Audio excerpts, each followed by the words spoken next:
Hey guys, Jules here from Behind the Cork for another episode of What's in Your Glass Weekend Wine. Still focusing on France. Today I want to take you guys to well-known region Burgundy or Bourgogne, otherwise known. I want to say central east side of France, runs north to south. Many different regions. It is probably the most renowned region in France. And of course, when we talk about Burgundy, and often as you'll hear, people talk about, well, Burgundy wine or red Burgundy or white Burgundy. What they are talking about is Pinot Noir. Red Burgundy, of course. When they talk about white Burgundy, they're talking about Chardonnay. So those are the two primary grapes in Burgundy region. Now, what's so special about this region, and why is the most expensive wine in the world come from this region? Well, it dates back centuries. We can go through the history. Back in the monks dividing the parcels of land, each parcel of land has distinct terroir qualities. The soils are incredible, ranging from marls to clay to limestone. Pinot Noir and Chardonnay do particularly really well. There is centuries of winemaking in this region. 4 classifications in Burgundy. And as you go from north to south, you have different areas and different parcels of land and different specific categories. But there's typically 4 versions of wine in Burgundy region. As a side note, most of the vineyards are planted on slopes. What happens is the top of the slope, you have the Premier Cru and some of the village or village AOCs. Then as you go midway slope, this is where you find the Grand Crus. Prime location, most expensive wines. Some of them go into the hundred thousands of dollars. Then as you get to the bottom of the slope, you'll get the village, and then close to the flat area is the regional. So Premier Cru, Grand Cru, village, and regional. Obviously the regional, what I have here is a regional. You would typically not, the common, anybody would typically not know or realize unless you've studied French wine. However, when it's labeled Bourgogne, as this one here is, it basically is a regional wine. As you get into a village wine, you're going to start to see the name of the village, the Premier Cru and the Grand Cru. Then they start to label them, and you'll start to actually see the Grand Cru and the Premier Cru. So if you want to read into the wine laws and regulations, and in Burgundy are probably some of the most intense, and thus why the tradition and the quality. Each parcel of land, you can actually go from one parcel of land, which isn't very large, and walk to the next and have a different ranking and different rating of wine. So some of the best example, Gevrey Chambertin, you'll hear some of the common names, Montrachet. These are the prime parcels in Burgundy. So they're basically, unlike Bordeaux, which is the chateau is ranked by a level of quality. In Burgundy, you'll have the parcels that are ranked by a level of quality. So it's a different system, and it dates back centuries. Many reasons why the wine carries high prices. You can have your own reservations whether it's worth to pay a Grand Cru $100,000 for a vintage year.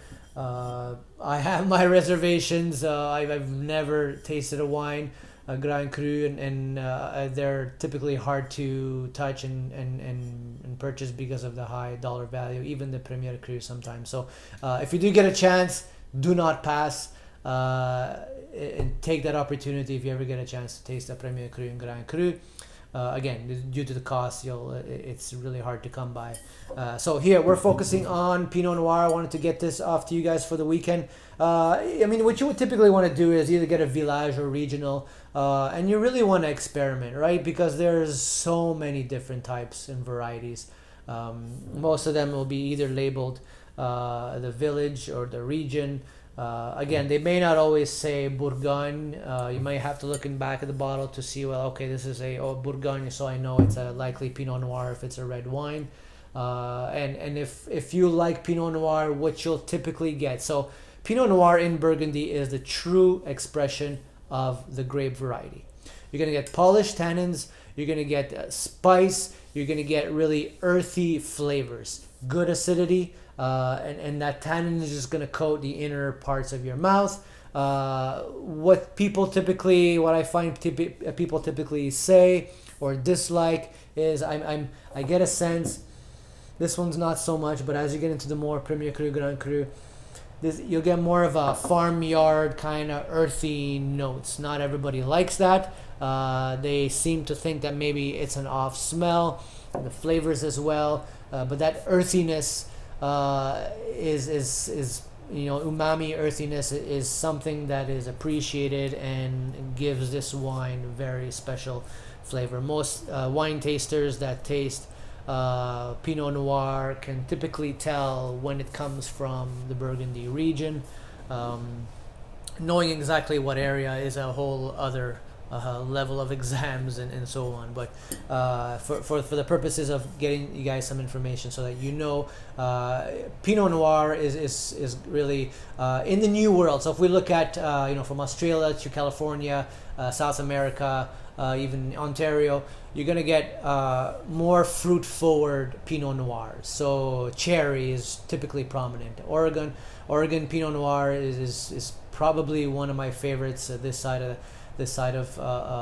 the world, in the Western hemisphere, you basically get the true quality in there, providing a really good expression of Pinot Noir. So if you want to do a comparison and you're serving and trying Pinot Noir, take a Burgundian Pinot Noir and compare it to Oregon, or even I would say go as far as get a California Sonoma Coast Pinot Noir, compared to 3, or less 2 out of the 3, and you'll immediately know. People will tell which one.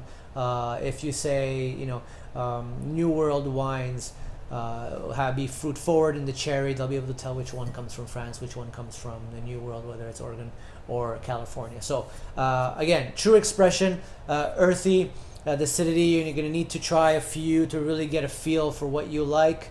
Hopefully this gives you a bit of information of where to focus on. There's different areas depending whether you start in the north and move towards the south, different areas in Burgundy, and you can really try to find something, and price is always, we always say price is not always a indicator of quality.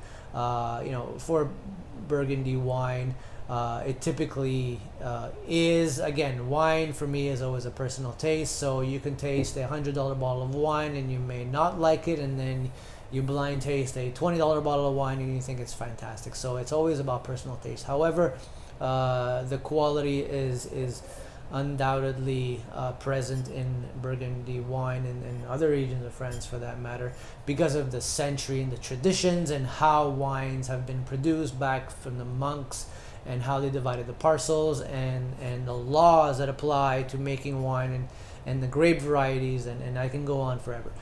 So hopefully you got some of this. So again, hopefully you guys appreciate Pinot Noir. If you want to try the white Burgundy, it's basically going to be Chardonnay.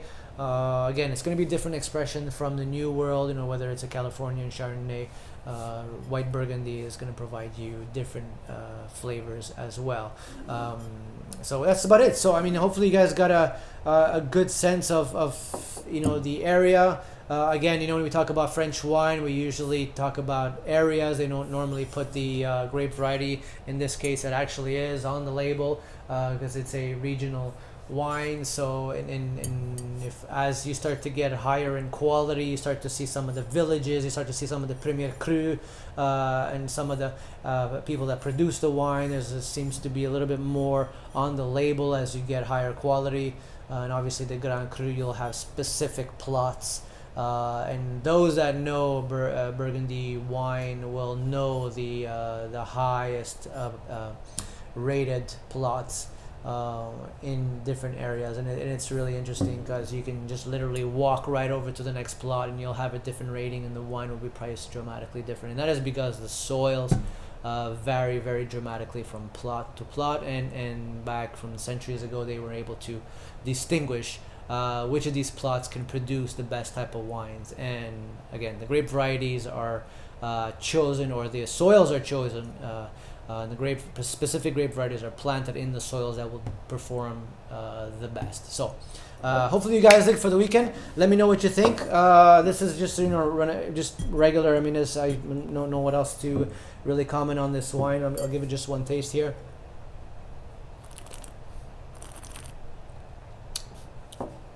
In case you guys want to try this one.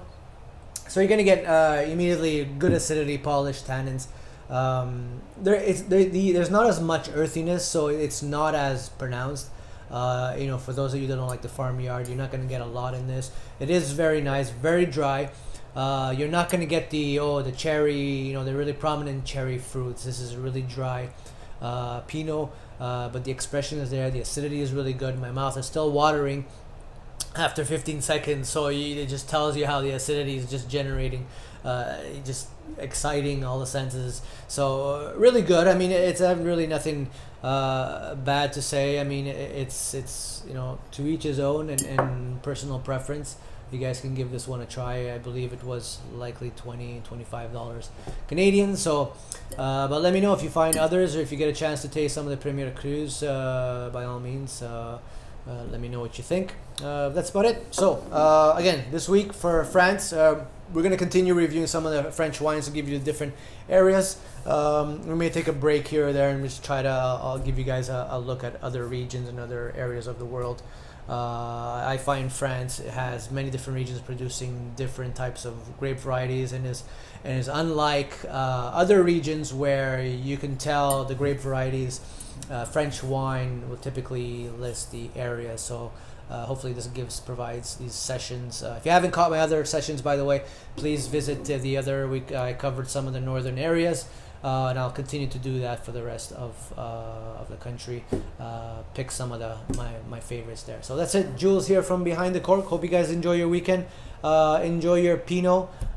Compare it with a other maybe New World Pinot, and let me know what you think. Stay safe, everyone, and until next time, cheers.